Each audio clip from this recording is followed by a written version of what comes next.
पिछले कुछ वर्षों से साइबर क्राइम्स के अपराध लगातार बढ़ रहे हैं। साइबर क्राइम्स को रोकने और साइबर सुरक्षा को मजबूत करने के लिए क्या प्रयास किया जा रहा है? माननीय अध्यक्ष महोदया, मैं मंत्री जी की जानकारी के लिए बता दूं कि 2022 से 2024 तक हुए साइबर क्राइम्स के डेटा को सदन के पटल पे रखूंगी, जो कि इन्हीं के सरकार द्वारा दिए हुए हैं। 2022 में कुल साइबर क्राइम्स की संख्या 11,902 थी, जिसमें से बस महज 1,176 क्राइम्स का समाधान हुआ। 2023 में ये संख्या 69,000 हुई, जिसमें कि साइबर क्राइम्स के वैश्विक स्तर पर भारत का तीसरा स्थान रहा। 2024 में देश में कुल साइबर क्राइम्स की संख्या 12 लाख थी। क्या मंत्री जी को यह पता भी है? According to INCR report in 2025, India is the second highest target of cyber crimes at globally in 2025. Cyber crimes के सॉल्व होने की संख्या 50% भी नहीं है कुल हो रहे साइबर क्राइम्स की संख्या से। क्या मंत्री जी को जानकारी नहीं है या अनजान बने बैठे हैं? और क्या कहते हैं मंत्री जी कि साइबर क्राइम्स को रोकने और साइबर सुरक्षा को मजबूत करने के लिए नई कानून व्यवस्थाएं लागू की गई हैं, लेकिन आंकड़े तो कुछ और ही बता रहे हैं मंत्री जी। और मैं पूछना चाहूंगी मंत्री जी से, उन्होंने साइबर सुरक्षा को मजबूत करने के लिए और साइबर क्राइम्स को रोकने के लिए क्या प्रयास किए हैं या हाथ पे हाथ रखे बैठे हैं? ऑनरेबल मिनिस्टर और स्वदेशी साइबर सुरक्षा समाधान और ऐसी जाने कितनी बहुत सी योजनाएं ग्राउंड लेवल पर कार्य कर रही है। और तो और हमारी सरकार ने संसद में बिलों को भी पास कराया है, जिसमें एक पर्सनल डाटा प्रोटेक्शन बिल। यह विधेयक डाटा गोपनीयता को मजबूत करने के उद्देश्य से बनाया गया है, ताकि कंपनियों पर सख्त से सख्त नियम लागू हो सके, जिससे वे व्यक्तिगत डेटा को गोपनीय न करें। वहीं CERT computer emergency response team, यह भारत सरकार का प्रमुख संगठन है जो साइबर अपराधों में आपात स्थितियों से निपटने में मदद करता है। और तो और यह संगठन नागरिकों, व्यवसायों, सरकारी एजेंसियों को साइबर सुरक्षा से संबंधित सलाह व मार्गदर्शन प्रदान करता है। और IC4 Indian cyber crime coordination centre की स्थापना 7 शहरों में की गई है। वहीं UPI जैसी सेवाओं को सुरक्षित बनाना तथा साइबर हमलों से बचाव के लिए कई बड़े कदम उठाए जा रहे हैं। और मैं पूछना चाहूंगा कि जैसा कि विपक्ष हम पर आरोप लगा रहा है कि हमारी सरकार हाथ पर हाथ रखे बैठे है, तो मैं कहना चाहूंगा हमारे विपक्ष के लोग अपने घर या रिश्तेदारों से तो बात करते ही होंगे, तो जब वो फोन डायल करते हैं तो जो कॉलर ट्यून उन्हें सुनाई देती है वो भी गृह मंत्रालय द्वारा चलाई गई एक योजनाओं का पहलू है।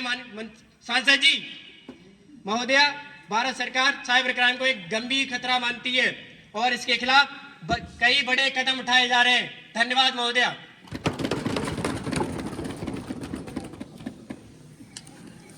Okay, now question number 102. Honorable member Ms. Gargi.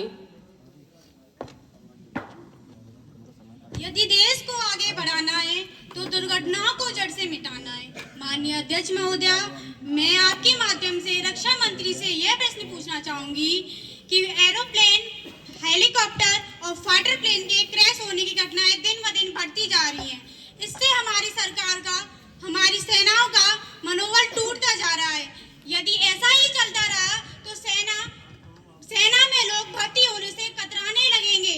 क्या इसके लिए कोई कदम उठा रही है सरकार या वादों के नाम पर जेब बढ़ती जा रही है? अधर्म को मूक बनाकर जो निहारे जाते हैं, अधर्म को मूक बनाकर जो निहारे जाते हैं, भीष्म, द्रोण या कर्ण सब मारे जाते हैं, सब मारे जाते हैं।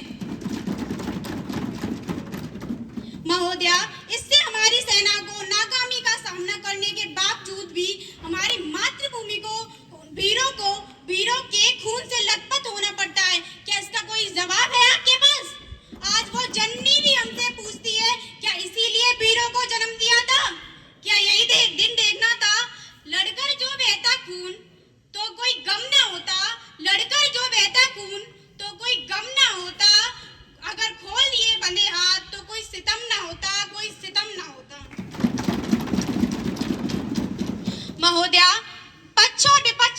यही अंतर है, वो आईना देख के बात करते हैं, हम आईना उन्हें दिखाते हैं।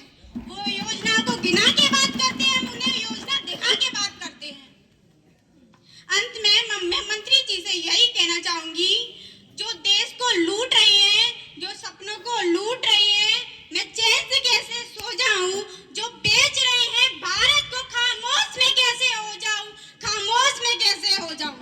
क्या इसका सवाल का जवाब है आपके पास? कृपया उत्तर दीजिए। वीर सपूतों की चिंता है, तभी जल्द से जल्द इन सभी घटनाओं की जांच की जा रही है और इसकी पुनरावृत्ति न हो, इस विषय में कदम उठाए जा रहे हैं। हमारी सरकार ने पिछले कुछ वर्षों में नीतिगत सुधार किए हैं, जिसके अंतर्गत रक्षा उपकरण के स्वदेशी डिजाइन विकास और विनिर्माण को प्रोत्साहित करने के लिए सुधार किए गए हैं और देश में रक्षा निर्माण एवं प्रौद्योगिकी में आत्मनिर्भरता को बढ़ावा दिया जा रहा है। इसी के साथ साथ रक्षा अधिग्रहण प्रक्रिया DAP 2023 के तहत घरेलू स्रोतों से पूंजीगत वस्तुओं को प्राथमिकता देना, औद्योगिक लाइसेंस प्रक्रिया का सरलीकरण, स्वचालित मार्ग के तहत 74% निवेश का उदारीकरण और विदेशी प्रत्यक्ष निवेश का उदारीकरण एवं मेक इन इंडिया का प्राथमिकता देना, और साथ ही साथ उत्तर प्रदेश और तमिलनाडु में एक रक्षा औद्योगिक गलियारों की स्थापना एवं उद्योग और स्टार्टअप के लिए रक्षा अनुसंधान एवं विकास की शुरुआत भी शामिल है। माननीय अध्यक्ष महोदय, हमारी सेना का सम्मान हमारी शान है। जो इस पर उंगली उठा रहे हैं, ये उनकी भी पहचान है। जो रक्षा नीतियों पर राजनीति करते हैं, हम उनके तर्कों को मिसालों से ध्वस्त करते हैं। धन्यवाद महोदय। Any supplementary question? Yes, Mr. Bablu. माननीय अध्यक्ष महोदय, मैं चाहता हूं कि रक्षा मंत्री यह बताने की कृपा करें कि एक भारतीय थिंक टैंक द्वारा एक अध्ययन कराया गया था, जिसमें पाया गया था कि हमारे रक्षा कार्य बड़ी संख्या में गंभीर तनाव में है।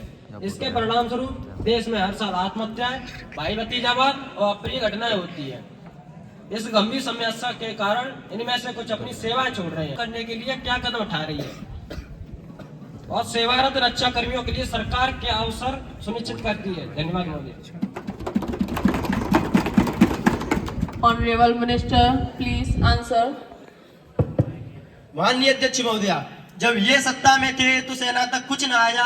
हमने उड़ाए राफेल तो दर्द विपक्षी को ही ज्यादा आया।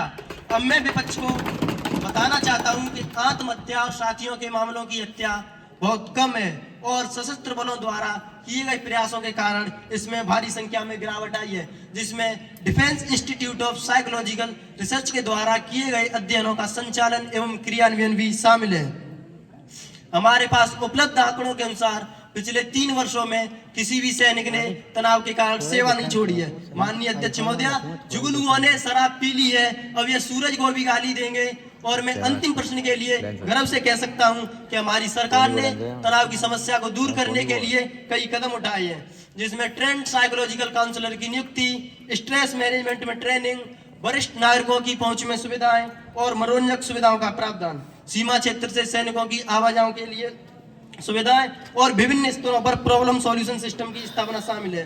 अब हम तुम्हें बता दें कि हम वो रक्षा मंत्री हैं जो इतिहास रचते हैं। विपक्ष जितना रोके हम उतना आगे बढ़ते हैं और भारत की रक्षा में ना हम कभी पीछे हटते हैं। महोदय, मुझे उम्मीद है कि विपक्ष को मेरे उत्तर से संतुष्ट होगा।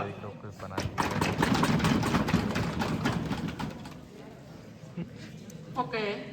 Now, question number 103. Honorable Member Ms. Kajal, please. माननीय अध्यक्ष महोदय, मैं आपके माध्यम से वित्त मंत्री जी से यह प्रश्न करना चाहती हूँ, क्या सरकार की आटा, दूध आदि जैसी आवश्यक खाद्य वस्तु पर लगाए गए GST को वापस लेने की कोई योजना है? और अमीर हो रहे हैं, रोजमर्रा की चीजों का दाम आसमान छू रहे हैं।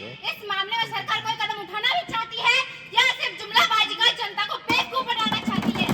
अंत में मैं सत्ता के विषय में झूठ, इस सरकार के विषय में कुछ पंक्तियों के साथ अपनी बात समाप्त करना चाहूंगी। माना कि तेरे दीद के काबिल नहीं हूँ मैं, माना कि तेरे दीद के काबिल नहीं हूँ मैं, तू मेरा शौक देख, मेरा इंतजार देख। महंगाई के मामले में सरकार चुप्पी साधे बैठी है, आंखों पर गंधारी जैसी पट्टी बांधे बैठी है। इसलिए चौराहे पर सब पर्दे खोलूंगी मैं, चाहे सूली पर क्यों न चढ़ जाऊं, मन का सच बोलूंगी मैं। कौन हो ये जमाखोर तुम्हारे हैं या दोस्त तुम्हारे हैं या रिश्तेदार तुम्हारे हैं? धन्यवाद महोदय। माननीय वित्त मंत्री मिस्टर सूरज कृपया उत्तर दें। माननीय अध्यक्ष महोदया जी, विपक्षी दल हमारी सरकार को बदनाम करने में कोई कसर नहीं छोड़ती। आज ये हमारी ऊपर भ्रष्टाचार और जमाखोरी का आरोप लगा रही है, लेकिन मैं कहना चाहता हूँ कि इस बात पर विपक्षी दल को अपने दामन में जाकर देखना चाहिए कि सत्ता में रहने के बावजूद इन्होंने महंगाई के रोकने, जो कि एक संवैधानिक निकाय है जिसमें राज्य और केंद्र के प्रतिनिधि शामिल होते हैं। हम समझते हैं कि जनता महंगाई से परेशान है, इसलिए हमारी सरकार खाद्य वस्तु के जमाखोरों पर सख्त कार्रवाई कर रही है। धन्यवाद। Honourable member miss Pratiksha.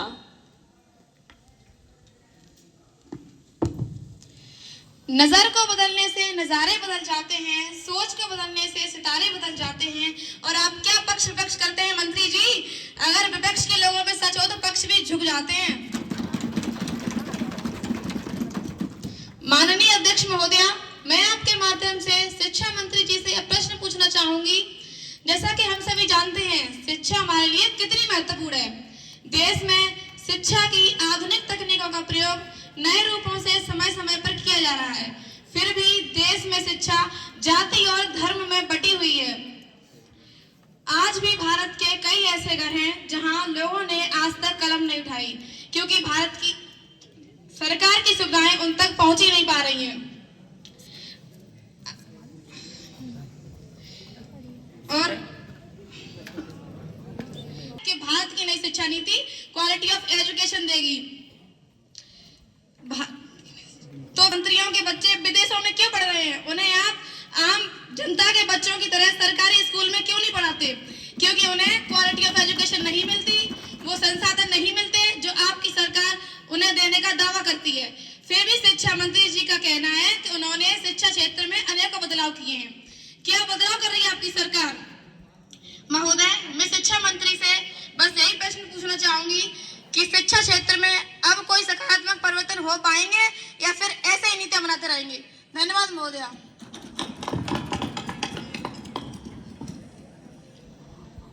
Honourable minister of education mister Himanshu, answer please. माननीय अध्यक्ष महोदया, मैं आपके माध्यम से पूरे सदन को बताना चाहता हूं, जैसा कि विपक्ष ने कहा कि शिक्षा हमारे लिए बहुत महत्वपूर्ण है। यहाँ शिक्षा पद्धति अभी तक सन 1986 की शिक्षा नीति के अनुसार चल रही थी। वर्तमान दौर में इसमें बदलाव करना भी जरूरी था। आजकल तो मोबाइल सॉफ्टवेयर भी 1 महीने में अपडेट करने पड़ते हैं। अगर इन्हें अपडेट नहीं करेंगे तो मोबाइल तो माननीय अध्यक्ष महोदया, इसी प्रकार के नवाचार शिक्षा के लिए आवश्यक थे। इसलिए हमने भारत के प्रख्यात विज्ञानी के कस्तूरी रंजन की अध्यक्षता में सन 2017 में कमेटी का गठन किया और इन्हीं के द्वारा मई सन 2019 में इस नीति को प्रस्तुत किया गया। इस शिक्षा नीति को बनाने के लिए हमने विभिन्न लोगों तथा अलग अलग राज्यों से सुझाव लिए, जिसमें हमारी सरकार को अभी तक 2 लाख सुझाव प्राप्त हुए और मैं खुशी के साथ बताना चाहता हूं, ये हमारी नीति अंतिम रूप देने की प्रक्रिया में है। जहां तक इसके प्रभाव की बात करें तो ये न केवल विद्यार्थियों को शिक्षा प्रदान करेगी बल्कि उनके विभिन्न कौशलों का भी विकास करेगी और हमारे भारत को शिक्षा की महाशक्ति बनाएगी। और इस नीति में न सिर्फ शिक्षा में नवीनीकरण बल्कि भारत की शिक्षा प्रणाली को भी प्रस्तुत किया गया है। इसके लिए हमारी सरकार के द्वारा विभिन्न हजारों शिक्षकों को प्रशिक्षण दिया गया है और दिया जा रहा है। मैं उम्मीद करता हूं माननीय सांसद जी को नई शिक्षा नीति सन 2020 से संबंधित अब कोई शंका नहीं बची होगी। धन्यवाद। कोई अन्य पूरक प्रश्न? यस मिस्टर अभिषेक। सवाल में छुपी एक सच्चाई होती है, खामोश रबों में भी गहराई होती है। जो सच को समझने की कोशिश नहीं करते उनकी आंखों में बस परछाई होती है। माननीय अध्यक्ष महोदया, मैं शिक्षा मंत्री जी से यही प्रश्न पूछना चाहूंगा कि भारतीय शिक्षा में एक रूपता लाने के लिए सरकार क्या कदम उठा रही है? सरकार बातें तो बड़ी बड़ी कर रही है पर जमीन पर कुछ दिखाई नहीं दे रहा। विद्यालयों में भी एक रूपता दिखाई नहीं देती। EMRS और जवाहर नवोदय विद्यालय जैसे रेजिडेंशियल स्कूलों में भी एक रूपता दिखाई नहीं देती। जहां EMRS विद्यालयों में बच्चों की देखरेख के लिए वार्डन रखे जाते हैं, वही जवाहर नवोदय विद्यालयों में यह कार्य अध्यापक को ही दिया गया है। मंत्री जी, यही क्या मंत्री जी बताने की कृपा करेंगे कि सरकार द्वारा ऐसा भेदभाव क्यों किया जा रहा है? सरकार द्वारा ऐसा भेदभाव क्यों किया जा रहा है? बात आप शिक्षा में एक रूपता और समरूपता लाने की कर रहे हैं। बात आप शिक्षा में एक रूपता और समरूपता लाने की कर रहे हैं, पर धरातल पर सब कुछ हिलबटे सन्नाटा है। माननीय मंत्री जी, यह लोकतंत्र का मंदिर है, कोई कविता पाठ का मंच नहीं। यहाँ तो कम से कम अपनी जुल्माबाजी बंद कीजिए। सवाल हमारे हल्के नहीं, आवाज बुलंद लगाएंगे। सवाल हमारे हल्के नहीं, आवाज बुलंद लगाएंगे। जो हक के हकदार हैं उन्हें हक दिलाएंगे। शब्दों की चिंगारी से आग लगानी होगी, शब्दों की चिंगारी से आग लगानी होगी, बेहतर भविष्य की राह बनानी होगी। अगर हक की आवाज ना उठाई आज, अगर हक की आवाज ना उठाई आज, तो कल हमें फिर यही कहानी दोहरानी होगी। धन्यवाद। माननीय मंत्री जी कृपया उत्तर दीजिए।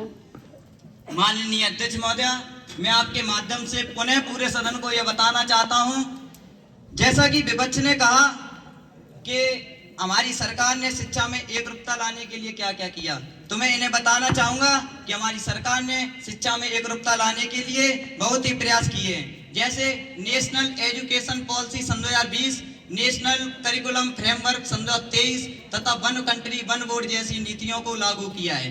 और रही बात EMRS और जवान नवोदय विद्यालय जैसे आवासीय विद्यालयों में एकरूपता लाने की, तो हमारी सरकार इस विषय में भी गंभीरता से सोच चुकी है। और हमारी कोशिश है कि EMRS की तर्ज पर जवान नवोदय विद्यालय जैसे आवासीय स्कूलों में भी वार्डन की भर्ती हो। शुरुआती समय में ये भर्ती कॉन्ट्रैक्ट बेसिस पर की जाएगी, बाद में ये भर्ती परमानेंट बेसिस पर की जाएगी। और मैं विपक्षी दल के लिए 2 लाइन कहना चाहूंगा। जिसकी जैसी सोच वह वैसी कहानी रखता है, जिसकी जैसी सोच वह वैसी कहानी रखता है।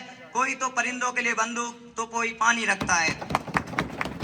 जैसा कि विपक्षी दल ने कहा, हमारी सरकार पर इल्जाम लगाते हुए कहा कि आपकी सरकार क्या झूठे वादे करती है और धरातल पर कुछ दिखता नहीं है। तो मैं सांसद जी को बताना चाहता हूं कि हमारी सरकार कोई भी झूठे वादे नहीं करती। जो भी वादे करती है उन नीतियों को लागू करने में हर संभव प्रयास करती है। धन्यवाद। Now, question number 105. Honorable Member Mr. Ansul. Honorable Speaker, not only the people who are sitting in this parliament, but whole country know that many people of India go to foreign countries for many purposes, like education, business and employment, etc.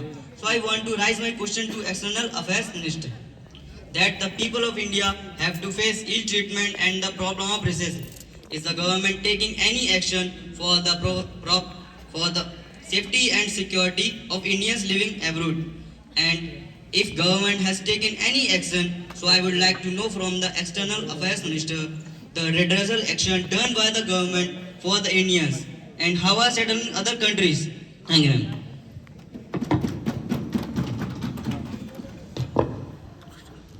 Honorable External Affairs Minister Ms. Kanika, please answer. शांति सहयोग का संदेश जो दे, विश्व पटल पर नया इतिहास जो लिखे, युवा संसद में उठे यही विचार, भारत बने सबसे सशक्त और शानदार। Honorable Speaker, I want to tell that the government established a robust institutional framework towards ensuring the welfare, safety and to prevent exploitation of Indian workers working abroad. So by this framework, our Indian workers live safe and happy life in foreign countries. The e-migrate system, pre-departure orientation program, Madad portal, Indian Community Welfare Fund, Pravasi Bharatiya Sahayata Kendra helplines at Indian missions, and post-shelter homes, etc. are some of the important mechanisms to expeditiously assist Indian workers in abroad. Some programs, systems, and Kendra help our Indian workers from exploitation, and also our government has signed labor employment and cooperation agreement with major destination countries including Gulf countries, and holds joint working group meetings to ensure the redressal of grievances and to protect rights of Indian workers. The Immigration Bill 2021 currently in consultation stage with all the stakeholders, and the aim is to establish a comprehensive immigration framework with adequate opportunities for migration and mobility, and safeguard against exploitation of Indian workers working in abroad. Finally, I would like to conclude with few lines. जो रोशनी से टकराए वो परछाई बन जाता है, जो रोशनी से टकराए वो परछाई बन जाता है, जो भारत से टकराए वो कहानी बन जाता है। हम तर्कों से लड़ने का हुनर रखते हैं, शांति के संदेश में भी शक्ति रखते हैं। धन्यवाद महोदय। पहचान हमारी मगर राज किसी का, सिस्टम के हाथों है जहाज किसी का, संसद में मुद्दा उठा तो सही पर हक की गूंज में अंदाज किसी का। माननीय अध्यक्ष महोदया, मेरा प्रश्न विधि एवं न्याय मंत्री जी से है। मंत्री जी, ऐसा सुनने में आया है कि वोटर आईडी को आधार कार्ड से जोड़ने के कार्यक्रम लगातार चलाए जा रहे हैं। क्या इस प्रकार के कार्यक्रमों से हमें कोई फायदा होगा? क्या इस प्रकार हमारी निजी जानकारियों को डिजिटलाइज करने से हमारी प्राइवेसी को कोई खतरा नहीं होगा? क्या साइबर लुटेरे चंद मिनटों में हमारी निजी जानकारियों को नहीं चुरा सकते? तो सरकार ने हमारी निजी जानकारियों की सुरक्षा हेतु कोई उचित व्यवस्था की है? कृपया लॉ एंड जस्टिस मिनिस्टर जानकारी प्रदान करें। आधार से जुड़ी हर पहचान हो गई, आधार से जुड़ी हर पहचान हो गई, संसद में चर्चा तूफान हो गई, चोरी हुई अगर निजता हमारी तो लोकतंत्र की क्या शान रह गई? धन्यवाद महोदय। Honorable Minister of Law and Justice, Mr. Ritwik, please answer. जो वर्षों तक फर्जी वोटों से सत्ता में आए हैं वो आज हमें ईमानदारी का पाठ पढ़ाने आए हैं। जब गड़बड़ियों पर लगाम लगाने की बात आई तो उनके चेहरों पर डर के बादल छाए। माननीय अध्यक्ष महोदया, मैं आपके माध्यम से सदन को बताना चाहूंगा कि हमारी सरकार वोटर आईडी को आधार कार्ड से लिंक करने का कार्य कर रही है। इसका मुख्य उद्देश्य बहुनामांकन और फर्जी मतदान की समस्या को समाप्त करना है, जिससे चुनावी प्रक्रिया को और अधिक पारदर्शी और निष्पक्ष बनाया जा सके। और हम भली भांति जानते हैं कि भारत दुनिया का सबसे बड़ा लोकतांत्रिक राष्ट्र होने के बावजूद भी दुनिया का सबसे बेहतर और निष्पक्ष लोकतांत्रिक देश नहीं है।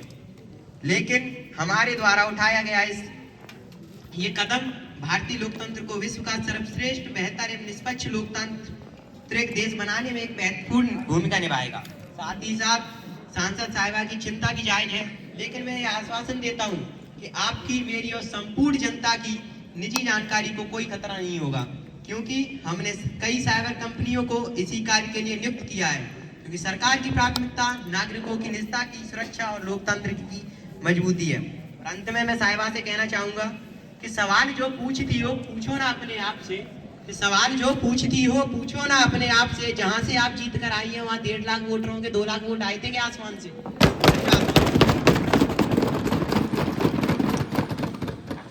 Any supplementary question? No question. Okay. Now, the question number 107. Honorable Member, Miss Ayushi. ट्रेनों में बुजुर्गों को मिलने वाली छूट को बंद कराने वाला अब उनको मुफ्त इलाज करवाने की गारंटी दे रहा है। माननीय अध्यक्ष महोदया, मैं आपके माध्यम से रेल मंत्री से प्रश्न पूछना चाहती हूँ। आए दिन भारत में जगह जगह पे रेलवे दुर्घटनाएं होती रहती हैं। मैं रेल मंत्री जी का ध्यान इस ओर आकर्षित करना चाहती हूँ कि RTI से प्राप्त आंकड़ों से पता चला है कि पिछले 5 वर्षों में प्रति माह औसतन 3 रेल दुर्घटनाएं हुई हैं, जिसमें से 2024 और 25 के पहले 5 माह में 18 दुर्घटनाएं दर्ज की गई हैं। क्या सरकार इसकी रोकथाम के लिए कोई कदम उठा रही है? धन्यवाद। Honorable Minister of Law, Railway, Miss Rakhi, please. माननीय अध्यक्ष महोदया, मैं आपके माध्यम से बताना चाहती हूँ कि भारतीय रेल तंत्र विश्व का दूसरा सबसे बड़ा रेल तंत्र है। इसके अंतर्गत 1,14,000 किलोमीटर लंबी रेल लाइनों का विस्तार है। रोजाना करोड़ों की संख्या में लोग रेल से यात्रा करते हैं। इतनी बड़ी संख्या में लोगों को अच्छी व सुरक्षित रेल सेवा देना हमारे लिए बड़ी चुनौती है। इस वर्ष कुल मिलाकर अब तक 15 रेल दुर्घटनाएं हो चुकी हैं। इसमें 40 लोग मारे गए थे तथा 80 लोग घायल हुए थे। घायल लोगों को मैंने जल्द से जल्द स्वास्थ्य क्षेत्र पहुंचाया और उनकी जरूरतों के हिसाब से स्वास्थ्य सुविधाएं दी। फिर भी विपक्षी दल कहता है कि क्या रोकथाम की है। ये तो वही बात हुई कि सियानी बिल्ली खम्बा नोचे। माननीय मंत्री जी, हमारी सरकार रेल दुर्घटनाओं को रोकने के लिए कुछ सिग्नल दुरुस्त कर रही है। सिग्नल की विफलता, मानवीय भूल तथा आतंकवादियों द्वारा की जाने वाली रेल संपत्ति की तोड़फोड़ यही रेल दुर्घटना का मुख्य कारण है। हमारी सरकार रेल दुर्घटनाओं को रोकने के लिए कुछ कदम उठा रही है ताकि आम जनता अच्छे व सुरक्षित तरीके से रेल यात्रा का लाभ उठा सके। धन्यवाद महोदया जी। Any supplementary question? Yes, Miss Ayushi. Rail हादसों पे विपक्षी दल ने प्रश्न क्या पूछ लिया? आपको भड़क गए मंत्री जी और क्या कहते हैं कि सियानी बिल्ली खम्मा नोचे। अगर विपक्षी दल खम्मा नोचने लगे ना तो आप जिस कुर्सी पे बैठे हैं वो कुर्सी ही ना रहेगी। सिर्फ हंगामा खड़ा करना मेरा मकसद नहीं, मेरी कोशिश है जनता को सुरक्षा पहुंचाना और हादसों को कम करवाना है। माननीय अध्यक्ष महोदया, मैं रेल मंत्री जी के द्वारा दिए गए बयान से पूरी तरह सहमत नहीं हूँ, क्योंकि बीते कुछ दशकों में शायद ही ऐसा कोई महीना रहा होगा जिसमें कि रेल दुर्घटना ना हुई हो। हर महीने पैसेंजर ट्रेन, मालगाड़ियां पटरी पर हादसे का शिकार होती जा रही हैं और हमारी सरकार कह रही है कि वो सुधार कर रही है। क्या सुधार कर रही है? अगर ऐसा ही चलता रहा ना तो आम आदमी लोग रेलवे में जाने आने से कतराने लगेंगे। गलत का विरोध करना है तो खुलकर कीजिए, राजनीति हो या समाज, क्योंकि इतिहास टकराने वालों का लिखा जाता है, तलवे चाटने वालों का नहीं। धन्यवाद। Honorable Minister, Ms. Raki, please answer. मैं यहाँ राजनीति करना नहीं चाहती, सत्यों को स्पष्ट रूप से समझाना चाहती हूँ, मगर विपक्ष अपनी कुरीतियों से बाज नहीं आएगा। ये उसकी परंपराएं हैं, दूसरे के ख्यालातों की तलाशी लेना। दूसरों के ख्यालातों की तलाशी लेने से पहले वो अपनी ओर देखें। और हम मेरी कुर्सी किसकाना चाहती हैं? कहीं ऐसा ना हो विपक्ष के पैरों तले जमीन खिसक जाए। माननीय अध्यक्ष महोदया, मैंने सदन के माननीय सदस्यों द्वारा लगातार हो रही रेल दुर्घटनाओं के मुद्दों को ध्यानपूर्वक सुना। हमने पहले भी रेल दुर्घटनाओं के मुद्दों को लेकर रेल मंत्रालय के अधिकारियों के साथ बैठक की है। इन रेल दुर्घटना का मुख्य कारण है यात्री खराबी तथा सिग्नल की विफलता। इन सब से निपटने के लिए हमने पुरानी मशीनरियों और सिग्नलों को तुरंत बदलवाने का निर्णय लिया है। रेल दुर्घटना का दूसरा मुख्य कारण है मानवीय लापरवाही। इसे कम करने के लिए हमने कुशल प्रशासन द्वारा रेल मंत्रालय के अधिकारियों और कर्मचारियों की कार्य क्षमता बढ़ाने का निर्णय लिया है। फिर भी आपको लगता है कि हमारी सरकार हाथ पे हाथ धरे बैठी है। रेल दुर्घटनाओं को रोकने के लिए MI तथा ITI की मदद ली और विशेष सुरक्षा दल का गठन किया। इसके लिए नए हथियार भी खरीदे जा रहे हैं। ट्रेन में संदिग्ध यात्रियों की तलाशी लेने का निर्णय लिया गया। इसके लिए नए उपकरण भी खरीदे जा रहे हैं। माननीय अध्यक्ष महोदया, हमारी सरकार रेल दुर्घटनाओं को रोकने के लिए कुछ सिग्नल दुरुस्त कर रही है। सिग्नल की विफलता, मानवीय भूल तथा आतंकवादियों द्वारा की जाने वाली रेल संपत्ति की तोड़फोड़ यही रेल दुर्घटना का मुख्य कारण है। मैं आशा करती हूँ आप मेरे तथ्यों से सहमत हो चुकी होंगी और आपकी सोच सरकार के प्रति बदल चुकी होगी। और आप क्या कह रही हैं और आप भड़कने की बात करती हैं? कहीं ये तो वही बात हुई, उल्टा चोर कोतवाल को डांटे। Now, question number 108. Honorable Member, Mr. Jagdeep Singh. फसल बर्बाद हो गई धान की, बेटी विदा ना हो पाई किसान की। एक बार आकर देखो कितना खौफनाक मंजर है, पसलियों से लग गई हैं आंतें, खेत अभी भी बंजर है। ये सिलसिला क्या यूं ही चलता रहेगा? सियासत अपनी चालों से कब तक किसानों को चलता रहेगा? माननीय अध्यक्ष महोदया, मैं आपके माध्यम से माननीय कृषि मंत्री जी से प्रश्न करना चाहता हूं। क्या कृषि एवं किसान कल्याण मंत्री यह बताने के कष्ट करेंगे कि विगत 3 वर्षों के दौरान कृषि उत्पादन में वृद्धि के लिए सरकार द्वारा कौन कौन सी योजनाएं शुरू की हैं तथा उनका किसानों पर क्या प्रभाव पड़ा है? धन्यवाद। Honorable Minister of Agriculture and Farmer Welfare, Mr. Nitin, please answer. माननीय अध्यक्ष महोदया, मैं आपके माध्यम से पूरे सदन को यह बताना चाहता हूं कि भारत सरकार देश में किसानों के कल्याण के लिए अनेक व्यापक योजनाएं और कार्यक्रम चला रही है।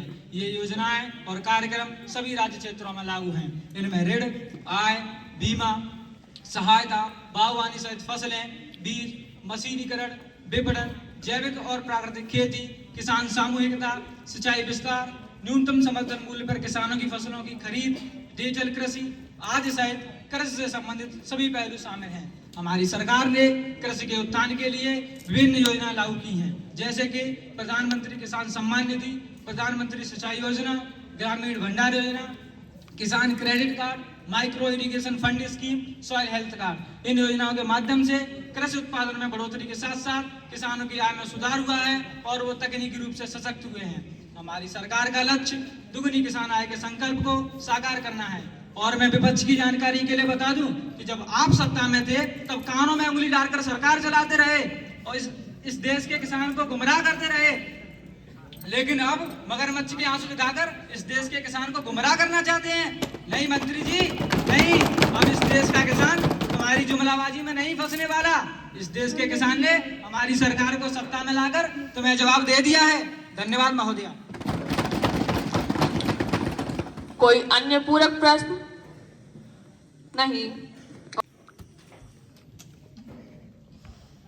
फिजाओं में घुलता है जब धुआं सा कोई, क्या ये विकास है या है बर्बादी का कोई साया? पर्यावरण की पुकार सुनो माननीय मंत्री जी, कहीं आपके कदमों में तो नहीं संकट का कोई साया?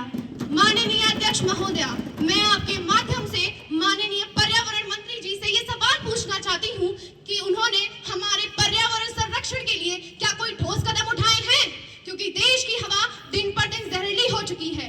मास्क लोगों की रोजमर्रा जिंदगी का हिस्सा बन चुके हैं। उदाहरण के लिए देहरादून, जहां वायु सूचकांक यानी AQI इंडेक्स 270 तक पहुंच गया, जो बहुत खराब श्रेणी में आता है, और वहीं दिल्ली जैसे महानगरों में यही वायु सूचकांक 1700 तक पहुंच गया, जो गंभीर बीमारियों जैसे अस्थमा और कैंसर के संकेत है। सरकार हर साल नई नई योजनाओं की घोषणा तो कर देती है, पर जमीनी हकीकत पर वायु और जल प्रदूषण का स्तर तो बढ़ता ही जा रहा है। क्या सरकार केवल योजनाओं की हवा बना रही है या वास्तव में कोई ठोस कदम भी उठा रही है? महोदया, मुझे डर है कि अगर हालात नहीं बदले तो क्या हमें पानी की तरह हवा भी खरीदनी पड़ेगी। साल 2019 के आंकड़ों के हिसाब से भारत में कुल 16 लाख लोगों की मृत्यु केवल और केवल वायु प्रदूषण के कारण हुई और 2.71 लाख करोड़ रुपए का आर्थिक नुकसान भी हुआ। अगर स्थिति में परिवर्तन नहीं आया तो कहीं ऐसा ना हो कि स्वच्छ हवा इतिहास के किताबों में महज एक कहानी बनकर रह जाए। माननीय मंत्री जी, क्या आप ये स्वीकार करेंगे कि आपकी सरकार के कार्यकाल के दौरान वायु और जल प्रदूषण में वृद्धि हुई है? क्या आप स्पष्ट कर सकते हैं कि आपने किस प्रकार की ठोस नीतियां बनाई हैं ताकि पर्यावरणीय संकट को रोकने में प्रभावी कार्रवाई की जा सके? धन्यवाद महोदया।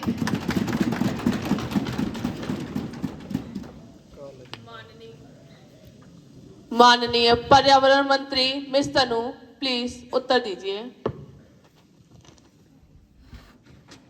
माननीय अध्यक्ष महोदया, मैं आपके माध्यम से सदन को अवगत कराना चाहती हूँ कि हमारी सरकार पर्यावरण को लेकर बेहद ही गंभीर है। या तो विपक्ष को आंकड़ों की जानकारी नहीं है या वे जानबूझकर अनजान में नहीं रहना चाहते हैं। हमारी सरकार वायु प्रदूषण को नियंत्रित करने के लिए राष्ट्रीय स्वच्छ वायु कार्यक्रम NCAP के तहत 137 से अधिक शहरों में प्रदूषण कम करने की योजना रखी गई है, जिसमें 2025 में 20 से 30% वायु प्रदूषण कम करने का लक्ष्य है। इसके अलावा पराली जलाने की रोकथाम के लिए किसानों को वैकल्पिक समाधान भी दिए जा रहे हैं और इलेक्ट्रिक वाहनों को बढ़ावा देने के लिए पेन सेकंड योजना लागू की गई है और उद्योगों के उत्सर्जन के लिए मानकों को सख्त किया जा रहा है। साथ ही ग्रीन एनर्जी को प्राथमिकता देकर कोयला आधारित ऊर्जा पर निर्भरता कम की जा रही है। एयर क्वालिटी इमरजेंसी लागू करने के संबंध में सरकार प्रदूषण स्तरों को नियमित समीक्षा कर रही है और यदि स्थिति अधिक गंभीर होती है तो सरकार आपातकालीन कदम उठाने पर विचार किया जाएगा। सरकार सिर्फ योजनाओं की घोषणा नहीं कर रही है बल्कि जमीनी स्तर पर इनके प्रभावी क्रियान्वयन पर भी ध्यान दे रही है और सरकार द्वारा यह सुनिश्चित किया गया है कि देश के लोगों को स्वच्छ हवा मिले। और आप क्या कहते हैं, सरकार कुछ नहीं कर रही है? हवा में बातें यूं उड़ाई ना जाए। आंकड़े खुद कहते हैं जब सच सामने आए तो बुराई भी खुद को छिपा नहीं सकती है। इसलिए कुछ वर्षों में सरकार द्वारा जो कदम उठाए गए हैं उनके परिणाम आज पूरे देश में दिखाई दे रहे हैं। हमारे कामों में इतना दम है कि उन्हें शब्दों से नहीं बल्कि ठोस आंकड़ों से साबित किया जा सकता है। माननीय महोदया, विपक्ष से यही कहना चाहती हूँ कि आप जितना कहोगे हम उतना काम करके दिखाएंगे। हमारे आंकड़े, हमारे काम, हमारी योजना ही हमारे खिलाफ बोलने वालों के मुंह बंद करवाएंगे। माननीय महोदया, अंत में कुछ पंक्तियों के तुमने जो किया वो दिखावे के लिए नहीं था, बल्कि तुम्हारी मेहनत का हर कदम सच्चाई के लिए था। तुम जितना विरोध करो हम उतना ही करके दिखाएंगे। जैसे सच का सूरज कभी ढका नहीं जा सकता, वैसे ही हमारे काम बोलते हैं और उन्हें कभी रोका नहीं जा सकता। धन्यवाद। Any supplementary question? No? Okay. Now, question number 110. Honorable Member Miss Seetal. कब तक अंधेरों में राह देखेंगे, कब तक सपने ये टूटते रहेंगे? क्या मिलेगा उन्हें भी उजालों का हक? क्या मिलेगा उन्हें भी उजालों का हक, या फिर ये अरमान बस टूटते रहेंगे? माननीय अध्यक्ष महोदया, मैं आपके माध्यम से जनजाति मंत्री से प्रश्न पूछना चाहती हूँ। क्या जनजाति मंत्री बताने की कृपा करेंगी कि जनजाति बच्चों के आसपास के क्षेत्रों में गुणवत्तापूर्ण शिक्षा प्राप्त करने की सुविधा प्रदान करने के लिए क्या कोई कार्यक्रम तैयार किए हैं, या फिर हमारी सरकार सिर्फ हाथ में हाथ धरे बैठी हुई है?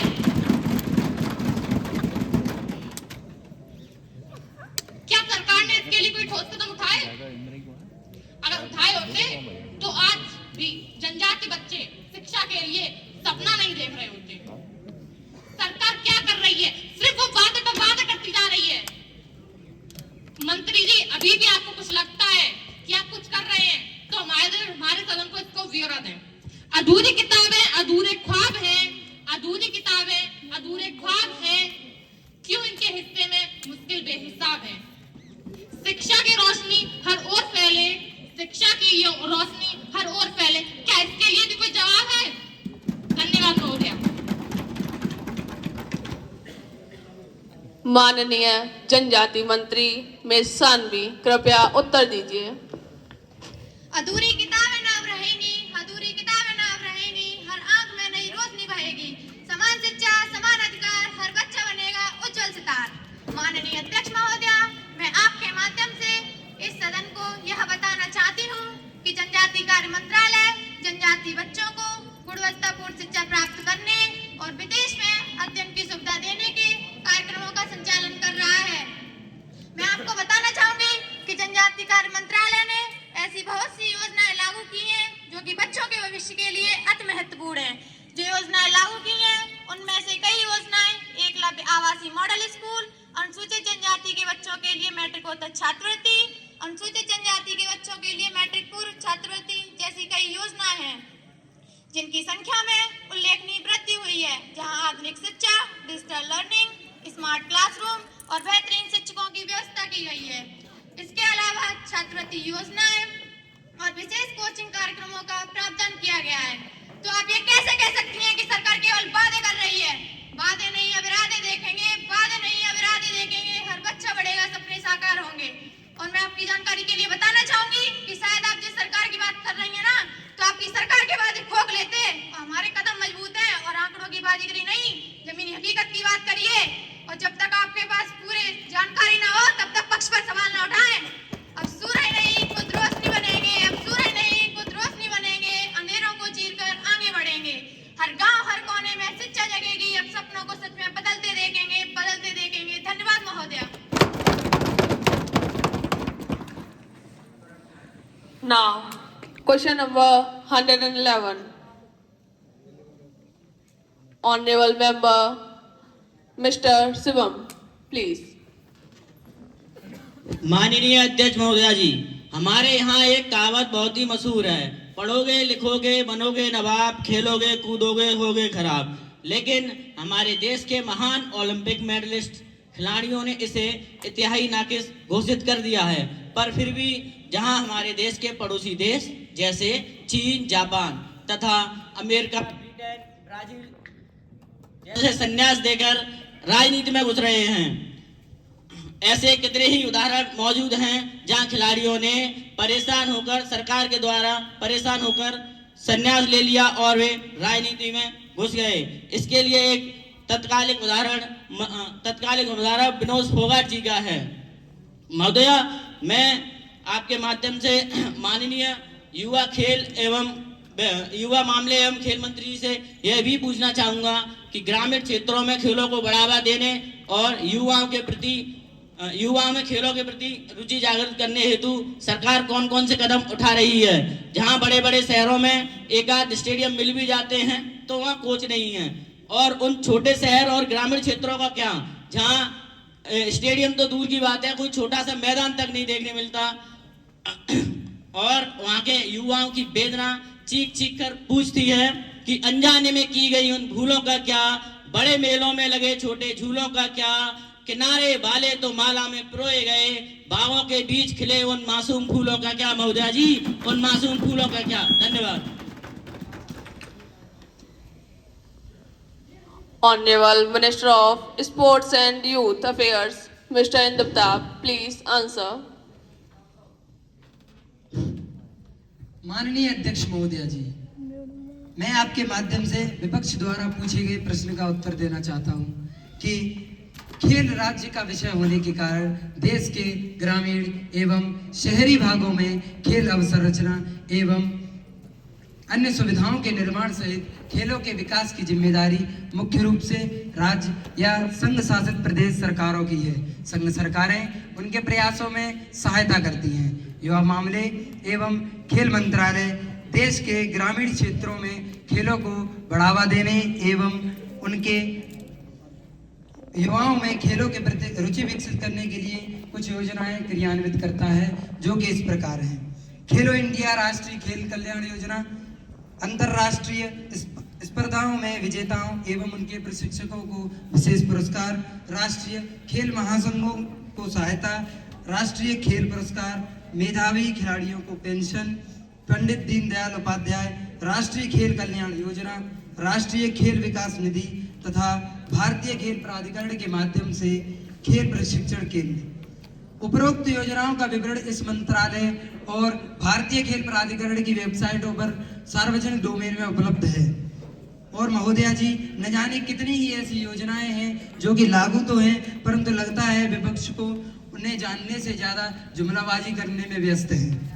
और रही बात खिलाड़ियों की, तो मैं विपक्ष को बता दूं कि हम हर संभव प्रयास करते हैं कि खिलाड़ियों को उनकी योग्यता के आधार पर आगे बढ़ाया जाए।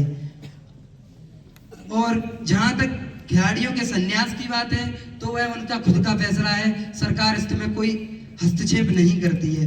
और महोदया जी, अंत में मैं विपक्ष से कहना चाहता हूं कि इनके कड़वे स्वर में मधुर राग हमारा है, और उन फूलों की चिंता ये न करें, हम माली हैं उसके, वह बाग हमारा है, वह बाग हमारा है। धन्यवाद। Any supplementary question? No? Okay. Now, question number 112, Honorable Member Mr. Ansul. बेरंग न हो किसी की जिंदगी की शाम, कि बेरंग न हो किसी की जिंदगी की शाम, हर इंसान को मिले अच्छा इलाज और आराम, दवाओं की कमी से कोई तड़पे नहीं, कि दवाओं की कमी से कोई तड़पे नहीं, स्वस्थ हो भारत अपना, यही है हमारा पैगाम। माननीय अध्यक्ष महोदया, मैं आपके माध्यम से स्वास्थ्य मंत्री से यह प्रश्न पूछना चाहूँगा कि ग्रामीण भारत में आज भी प्राथमिक स्वास्थ्य सेवाओं की भारी कमी है। अस्पताल दूर है, डॉक्टरों की संख्या कम है और दवाओं की उपलब्धता भी सीमित है। सरकार हर साल स्वास्थ्य बजट बढ़ाने का दावा करती है, परंतु जमीनी स्तर पर यह बदलाव बहुत धीमा है। क्या सरकार के पास कोई ठोस योजना है जिससे यह सुनिश्चित किया जा सके कि स्वास्थ्य सुविधाएं केवल कागजों पर नहीं बल्कि हर गांव, हर गली, हर घर तक पहुंचे? और अगर हाँ, तो इसकी निगरानी और जवाबदेही सुनिश्चित करने के लिए सरकार क्या पहल कर रही है? धन्यवाद। Honorable Health Minister Ms. Sonam, please answer.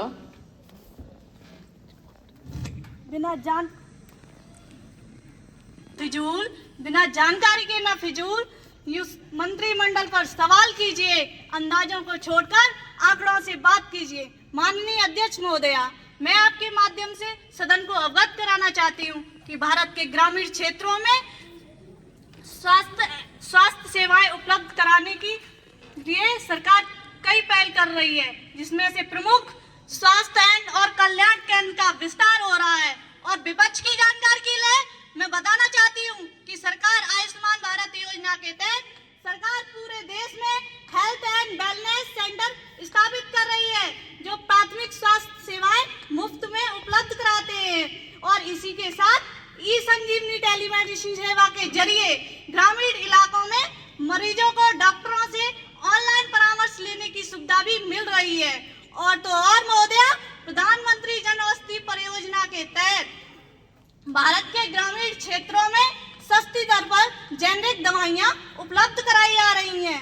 महोदया, इतना सब होने के बावजूद भी हमसे ये पूछा जाता है कि सरकार क्या कर रही है, क्या योजना है, तो मैं कहना चाहूंगी कि विपक्षी दल भी बड़ा कमाल करता है। सरकार का खाकरी सरकार पर सवाल करता है कि दी गई सुविधाओं की इनको याद नहीं,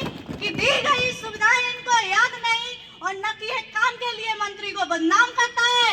महोदय, मैं कहना चाहूंगी कि सरकार योजनाओं के प्रभावी कार्य के लिए प्रयासरत है, लेकिन अभी भी कुछ चुनौतियां बनी हुई हैं, जैसे चिकित्सकों की कमी, इंफ्रास्ट्रक्चर की धीमी गति और जनसंख्या वृद्धि।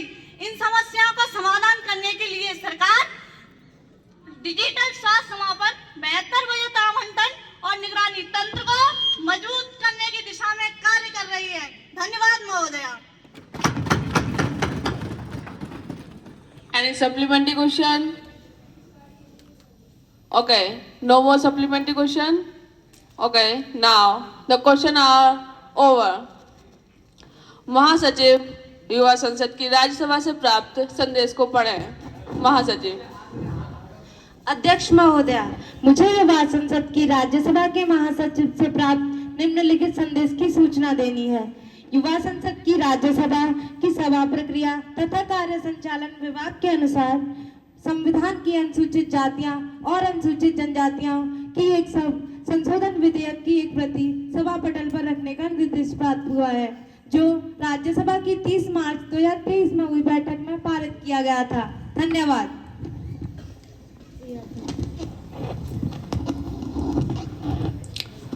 अब शून्यकाल आरंभ होता है। अपने प्रश्न पूछिए। Yes, mister Sundaram. माननीय अध्यक्ष महोदय, 23 अगस्त का दिन इतिहास में दर्ज हो चुका है, क्योंकि इस दिन चंद्रयान 3 ने चंद्रमा के साउथ पोल पर लैंडिंग की थी, जिसके परिणामस्वरूप भारत चंद्रमा पर पहुंचने वाले देशों में चौथे स्थान पर एवं चंद्रमा के साउथ पोल पर पहुंचने वाले देशों में प्रथम स्थान पर आ चुका है। माननीय प्रधानमंत्री जी ने शनिवार 26 अगस्त को यह ऐलान किया कि जिस जगह पर चंद्रयान 3 ने लैंडिंग की है, उस जगह को शिव शक्ति के नाम से जाना जाएगा। माननीय अध्यक्ष महोदय, क्या मंत्री जी हमें बताएंगे कि चंद्रयान 3 किस प्रकार भविष्य में कार्यरत रहेगा एवं हमारे भारत देश को किस प्रकार उन्नति के पथ पर ले जाएगा, या फिर भारत देश की जनता के पैसे की व्यर्थ बर्बादी होगी? धन्यवाद महोदय। माननीय संचार एवं तकनीकी मंत्री मिस फरीन, प्लीज अपना उत्तर दीजिए। माननीय अध्यक्ष महोदया, मैं आपके माध्यम से सदन के समक्ष यह जानकारी देना चाहती हूँ कि चंद्रयान 3 की सफल लैंडिंग के समय माननीय प्रधानमंत्री जी विदेश दौरे पर थे। वतन वापसी के बाद वे दिल्ली आने के बजाय सीधे बेंगलुरु में इसरो सेंटर पहुंचे, जहां उन्होंने विज्ञानियों को इस उपलब्धि के लिए नमन करते हुए ऐलान किया कि अब से 23 अगस्त को नेशनल स्पेस डे के नाम से मनाया जाएगा। साथ ही उन्होंने कहा, जिस जगह चंद्रयान 2 की छाप है उसे तिरंगा पॉइंट, और जिस जगह चंद्रयान 3 लैंड हुआ उसे शिव शक्ति के नाम से जाना जाएगा। यह तिरंगा पॉइंट भारत के हर प्रयास की प्रेरणा बनेगा। यह तिरंगा पॉइंट हमें सीख देगा कि कोई भी विफलता आखिरी नहीं होती। हम वहां पहुंचे जहां कोई नहीं पहुंचा, हमने वह किया जो पहले कभी किसी ने नहीं किया। मेरी आंखों के सामने 23 अगस्त का वह दिन, वह एक सेकंड बार बार घूम रहा है जब टचडाउन कंफर्म हुआ। उस समय जिस तरह यहाँ इसरो सेंटर में पूरे देश में लोग उछल पड़े, भला वह दृश्य कौन भूल सकता है। कुछ स्मृतियां अमर हो जाती हैं, वह पल अमर हो गया। चंद्रमा के दक्षिण ध्रुव पर सॉफ्ट लैंडिंग करने वाला पहला मिशन बनकर चंद्रयान 3 ने इतिहास रच दिया। दक्षिणी ध्रुव एक ऐसा क्षेत्र है जिसकी पहले कभी खोज नहीं की गई थी। भारत अब संयुक्त राज्य अमेरिका, चीन और रूस के साथ चंद्रमा की सतह पर सफलतापूर्वक लैंडिंग करने वाले कुछ देशों में शामिल हो गया है। यह जनता का पैसा व्यर्थ करने हेतु नहीं, बल्कि भारत को अंतरिक्ष विज्ञान में सफलता की ओर ले जाने वाला एक कदम है। धन्यवाद महोदय।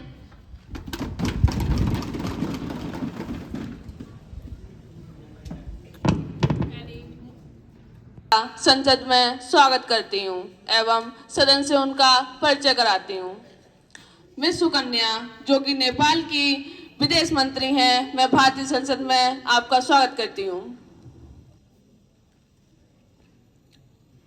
मिस प्रियांकी जो कि जापान की रक्षा मंत्री हैं, मैं भारतीय संसद में आपका स्वागत करती हूँ। मिस प्राची जो कि श्रीलंका की गृह मंत्री हैं, मैं आपका भारतीय संसद में स्वागत करती हूँ। ये अतिथि भारत की यात्रा पर हैं। हम अपने देश में इनकी सुखद यात्रा की कामना करते हैं और उम्मीद करते हैं कि भारत में इनका ठहराव आरामदायक रहे। हम इनके माध्यम से इनके देश के निवासियों को हार्दिक शुभकामनाएं देते हैं। Now, let us take up the calling attention motion. Honorable Member, Mr. Rohit, please call the attention of the Minister. Mr. Rohit, please. घर परिवार के सपनों को ढोकर, घर परिवार के सपनों को ढोकर, चैन सुकून खुशियां सारी खोकर, कोचिंग की गलियों में जलते हैं रोज, कोचिंग की गलियों में जलते हैं रोज, सफलता की दौड़ में खुद को ही खोते हैं रोज, नंबरों की होड़ में जी रहे हैं हम, नंबरों की होड़ में जी रहे हैं हम, खुद से अनजान हो रहे हैं हम। अलग दुनिया है कोटा फैक्ट्री की, बायोमैस फिजिक्स केमिस्ट्री की, बायोमैस फिजिक्स केमिस्ट्री की। सम्माननीय अध्यक्ष महोदय जी, मैं आपके माध्यम से इस सदन का ध्यान एक अत्यंत गंभीर और विचारणीय मुद्दे की ओर आकर्षित करना चाहता हूँ। कोटा में रहना एक जेल के समान है।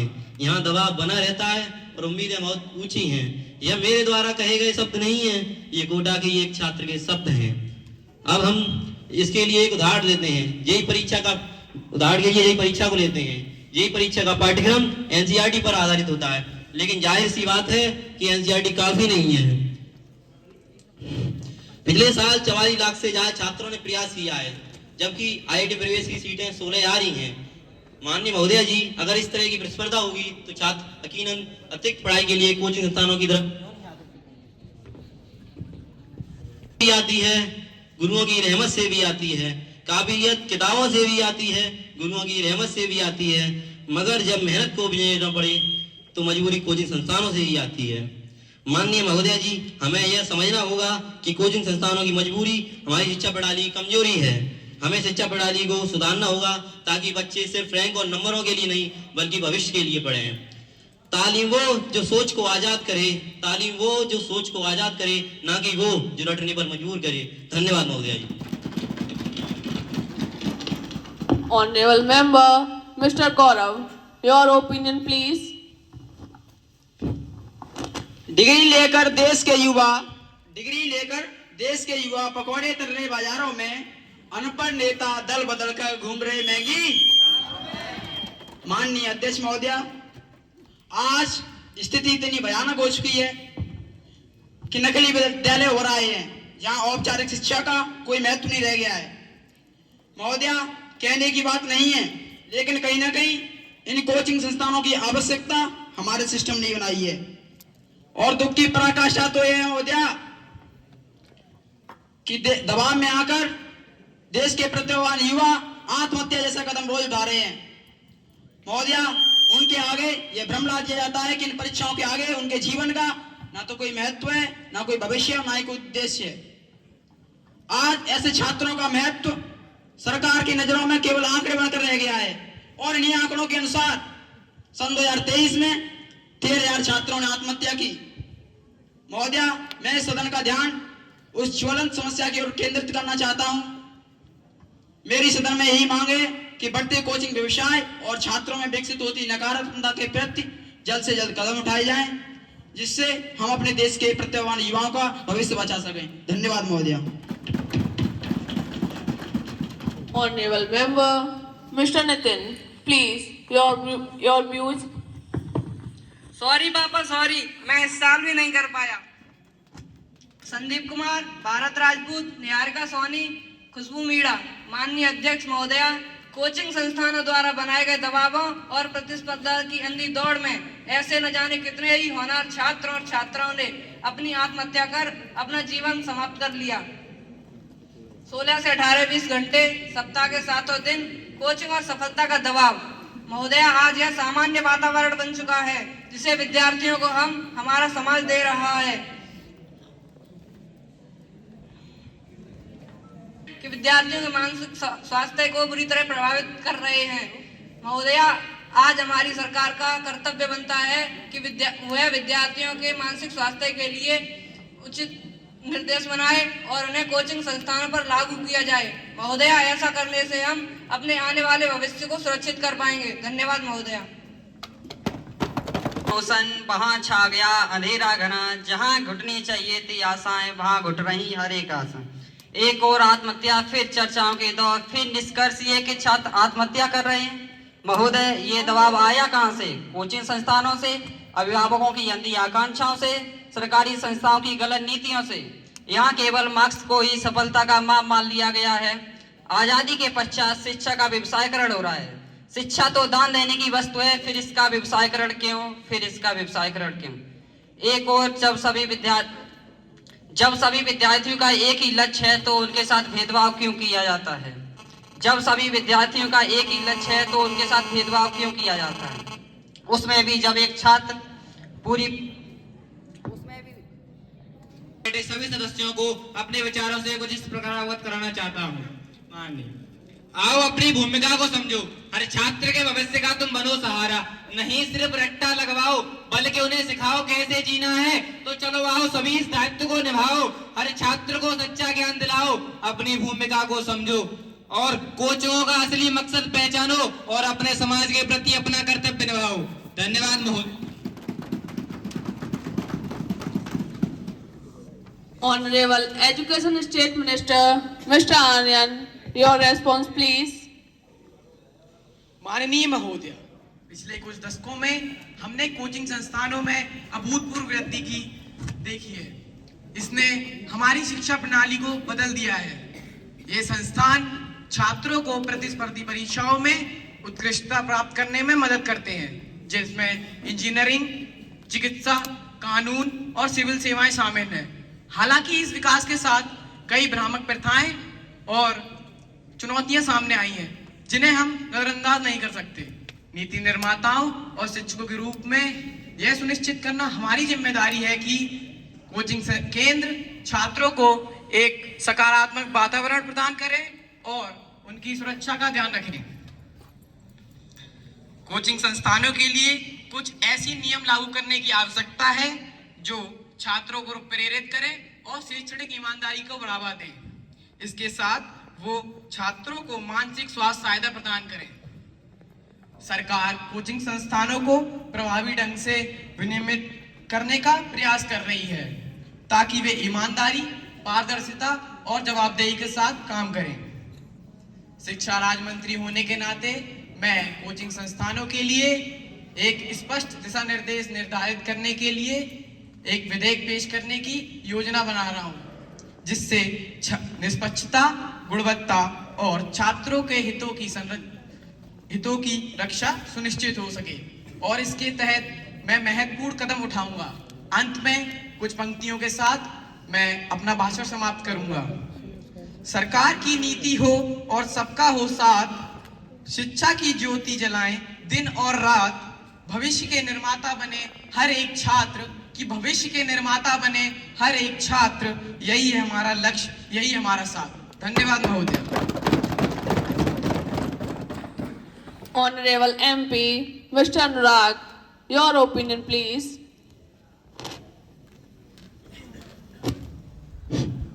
माननीय अध्यक्ष महोदया, मैं आपके तथा आपके माध्यम से इस संसद के समक्ष एक बेहद ही गंभीर एवं ज्वलंत मुद्दा उठाना चाहता हूं। मैं चाहूंगा कि देश के सभी नेता इसे ध्यान से सुने।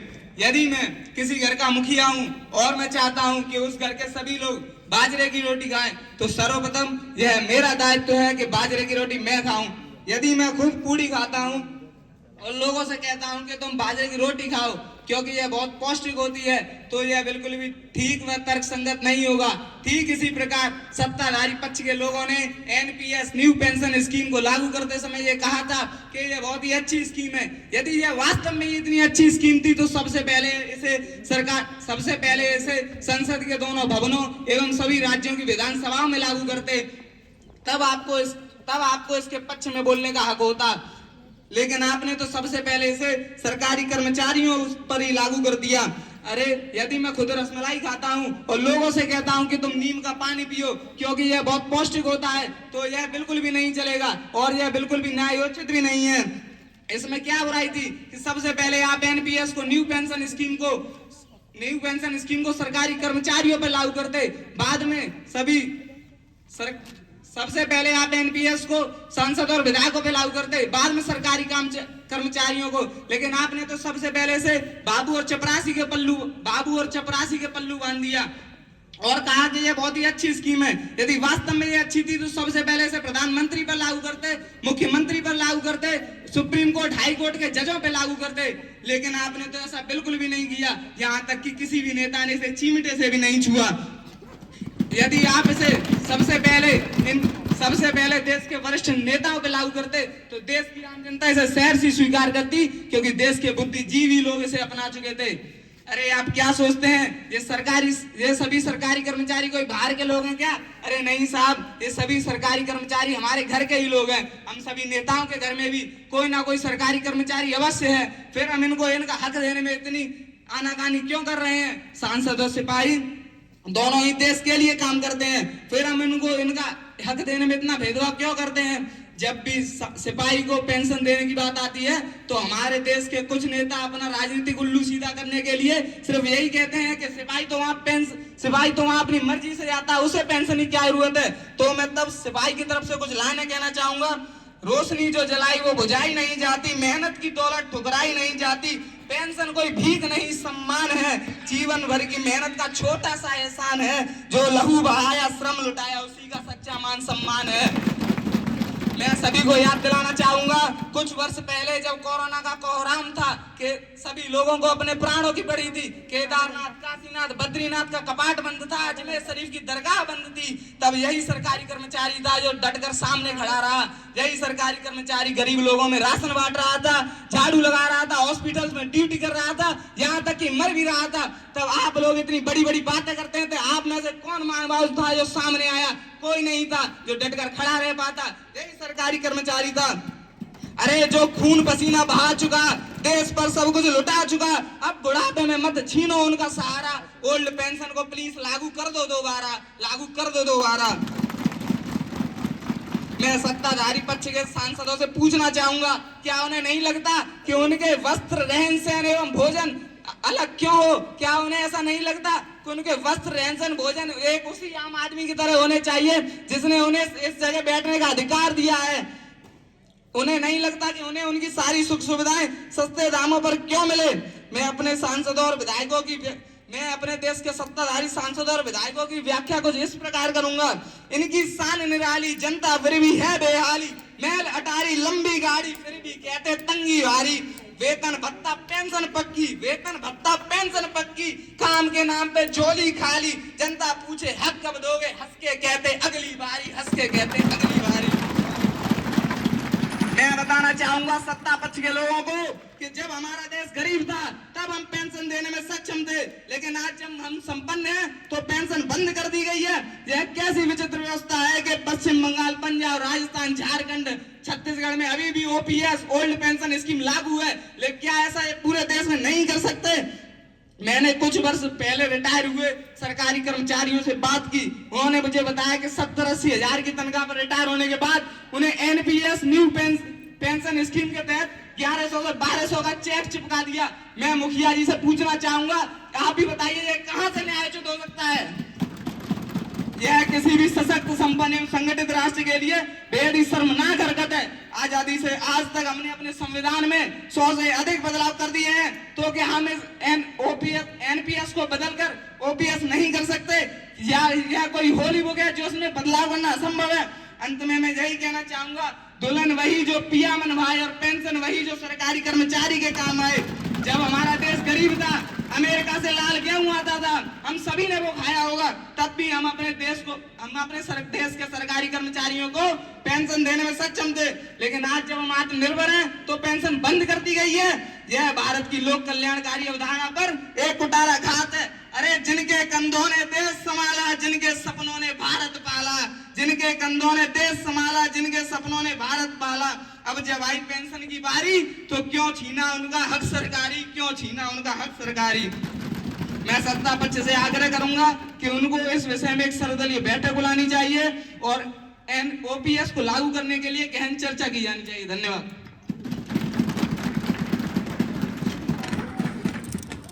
Honorable Finance Minister, Mr. Suraj, please share your views. माननीय अध्यक्ष महोदया, मैं आपके माध्यम से सदन को ही नहीं बल्कि संपूर्ण राष्ट्र को इस तथ्य से अवगत कराना चाहता हूं कि हमारी सरकार सरकारी कर्मचारी को हितों को लेकर बेहद गंभीर है। हमारी संविधान सरकार ने यूपीएस अर्थात यूनिफॉर्म पेंशन स्कीम को लागू करने की घोषणा की है। इस योजना के तहत 23 लाख केंद्र कर्मचारियों को 1 अप्रैल 2025 से लाभ मिलना शुरू हो जाएगा।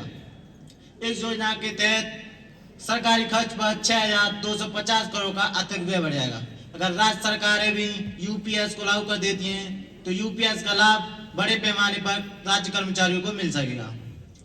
ओल्ड पेंशन स्कीम को लागू करने के लिए बेहतर ढंग से लागू करने के लिए हमारी सरकार एक सर्वदलीय बैठक बुलाएगी और उसमें पेंशन से संबंधित अनेक महत्वपूर्ण पहलुओं पर गहनता से विचार किया जाएगा। धन्यवाद।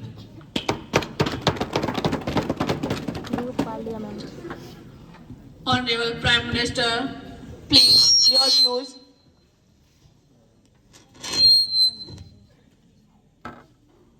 माननीय अध्यक्ष महोदया, मुझे तो अब लगने लगा है कि कांग्रेस की स्थिति यही रही तो अगले 100 वर्षों तक वो सत्ता में दोबारा नहीं आ पाएगी। इस पर कुछ पंक्तियां हैं कि कुर्सी पर बैठ हुक्म चलाया, वक्त पर अपना राज दिखाया, सत्ता न संभाल पाए खुद की तो प्रश्न पक्ष पर उठाया। कहाँ गए थे ये सवाल, क्या मौन साधे बैठे थे, करना जो था उसे पीठ दिखा बैठे थे। महोदया, मैं यह पूछना चाहती हूँ कि उन 70 वर्षों का क्या उन 70 वर्षों का क्या उनकी कोई कीमत नहीं, क्या बदलाव आए उन 70 वर्षों में, कोई है जवाब। मैं तो यही कहना चाहूंगी कि सांसद जी को कुछ ज्यादा ही गुरूर आ गया है खुद की समझदारी का। माना तो मगरूर है खुद पर, खुद की समझ पर बेतहाशा।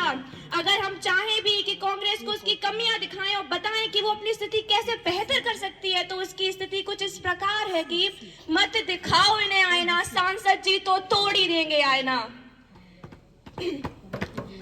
सांसद जी इतनी सफाई मत दीजिए, इंसान है डिटर्जेंट नहीं। अगर बदले नजर को तो नजारे बदल जाते हैं। मन में इतना जहर पाल बैठे हो, प्रेम की निगाह गवा बैठे हो, देखो एक दफा नजर बदल कर भूल जाओगे सारी कमियां एक पल पर। महोदया, बातें तो सांसद जी करते हैं सांसद और सिपाही के हित की, क्या बातें करते हैं उनके हित की। आज अपने मुद्दे पर उठाते हैं सिपाही को तो उनके लिए कुछ पंक्तियां समर्पित हैं कि नाम सुन चिंगारी उठे, देख शोला जगता है, ये भारत का पूत है, ऐश्वर्य के लिए नहीं अपनी माँ के लिए लड़ता है। जब जरा भारत को नजरें उठाकर देखिए, इंडिया अब इंडिया नहीं डिजिटल इंडिया बन चुका है।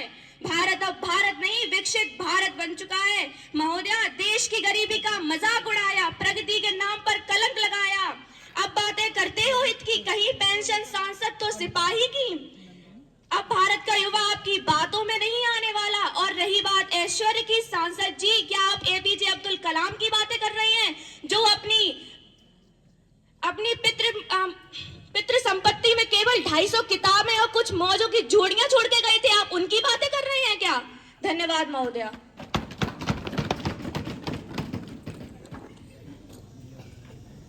अब हम सदन में नए विधेयक पर चर्चा करेंगे जिसका नाम है नारी शक्ति बंधन विधेयक 2024।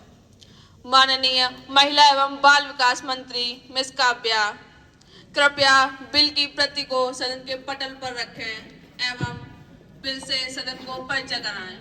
माननीय अध्यक्ष महोदया, मैं इस बिल की कुछ जानकारी सदन के पटल पर आपकी अनुमति से रखना चाहती हूँ। यस।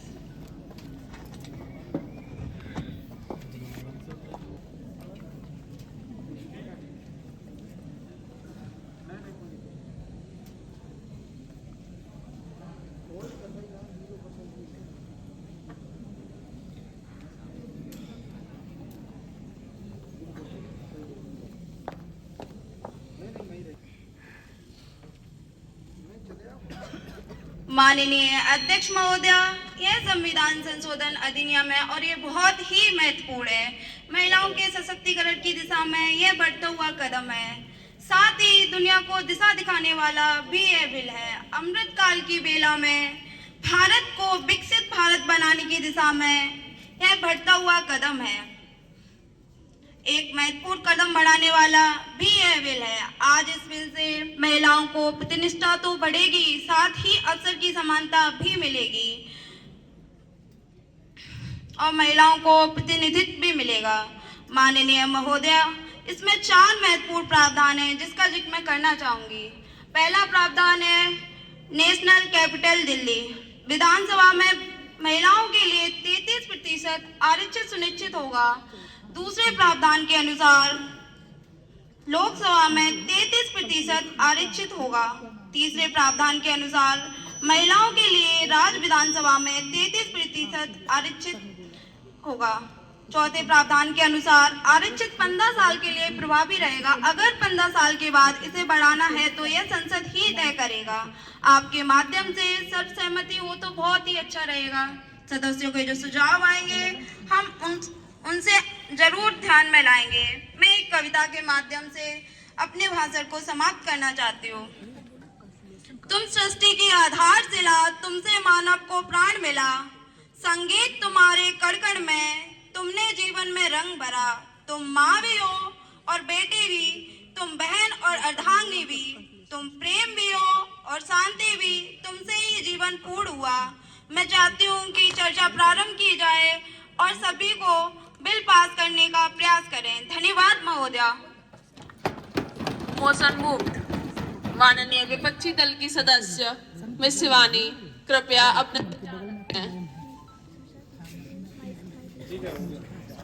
करके ही हम लोग मनुष्यता की परीक्षा में सफल हो चुके हैं। आजादी की लड़ाई और नए भारत के हर मोर्चे पर स्त्री पुरुष के साथ कंधे से कंधा मिलाकर लड़ी है। माननीय अध्यक्ष महोदया, मैं एक सवाल पूछना चाहती हूँ कि पिछले 13 वर्षों से भारतीय स्त्रियां अपने राजनीतिक जिम्मेदारियों के इंतजार कर रही हैं और उन्हें कुछ वर्ष इंतजार करने के लिए और कहा जा रहा है। कितने वर्ष? 2 वर्ष, 4 वर्ष, 6 वर्ष या 8 वर्ष? कितने वर्ष? क्या यह बर्ताव भारतीय स्त्रियों के साथ उचित है क्या? मेरा मानना है कि इस बिल को फौरन अमल में लाया जाए, लेकिन इसके साथ साथ ही भारत की अनुसूचित जाति, अनुसूचित जनजाति और पिछड़े वर्ग की महिलाओं के लिए भी आरक्षण की व्यवस्था की जाए। सरकार को इसे साकार करने के लिए जो भी कदम उठाने की आवश्यकता है वे उन्हें उठाने ही चाहिए। माननीय अध्यक्ष महोदया, स्त्री के योगदान को स्वीकार करके और उसके प्रति आभार व्यक्त करने का यह सबसे उचित समय है। इस बिल को लागू करने में और देरी करना भारतीय स्त्रियों के साथ घोर नाइंसाफी है कि हर महिला कहती है कि दिन की रोशनी ख्वाब बनाने में गुजर गई, कि दिन की रोशनी ख्वाब बनाने में गुजर गई, कि रातों की नींद बच्चों को सुलाने में गुजर गई, कि जिस घर में मेरे नाम की कोई तकदीर भी नहीं, कि जिस घर में मेरे नाम की कोई तकदीर भी नहीं, सारी उम्र उस घर को सजाने में गुजर गई, कि सारी उम्र उस घर को सजाने में। धन्यवाद महोदय। आपके क्या विचार हैं इस बिल के प्रति? प्लीज। नारी शक्ति है, सम्मान है, नारी गौरव है, अभिमान है, नारी ने ही रचा ये विधान है। हमारा नतमस्तक और स्थायी बदलाव लाने के लिए प्रभावी हो। केवल कागजों पर किए गए वादे पर्याप्त नहीं हैं। हमें समाज में महिलाओं की स्थिति को सुधारने के लिए ठोस कदम उठाने की आवश्यकता है। अंत में मैं कुछ पंक्तियों के साथ अपनी बात को समाप्त करना चाहूंगी। नारी तू अबला नहीं, स्वयं शक्ति पहचान। नारी तू अबला नहीं, स्वयं शक्ति पहचान।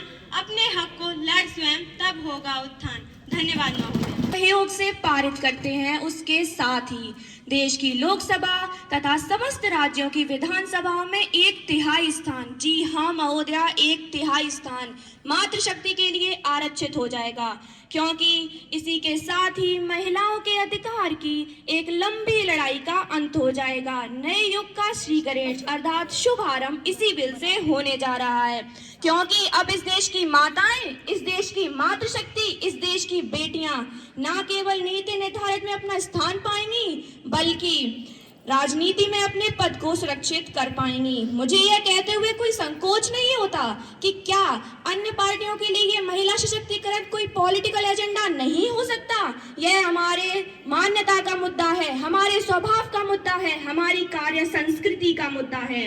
जो हम यह विधेयक लेकर आए हैं उस पर महिला सांसदों का कहना है कि महिलाओं को रिजर्वेशन देकर उन्हें नीचा ना दिखाया जाए। जी हाँ महोदया, मैं इस पर अपनी सहमति रखती हूँ, क्योंकि महिलाएं पुरुष से ज्यादा सशक्त थी, हैं और रहेंगी। वह पहले भी मजबूत थी, हैं और रहेंगी। मैं इसी के साथ यह कहना चाहूंगी कि यदि महिला सरस्वती है तो दुर्गा भी है और काली भी है, वो काली जिससे स्वयं रौद्र अवतार कांपता है।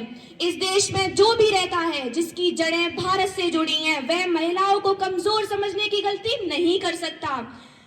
वो खुशी का पल, ननिहाल की बातें भूली नहीं जाती, बचपन की यादें। मैं सभी सांसद दलों से हाथ जोड़कर यह विनती करती हूँ कि यदि उन्हें इसमें कोई कमी महसूस होती है तो वह सुनिश्चित रहें। हम इसके ऊपर बात अवश्य करेंगे, पर हम जो यह विधेयक लेके आए हैं यह हमारी भारत माता का सम्मान है, हमारी नारी शक्ति का सम्मान है।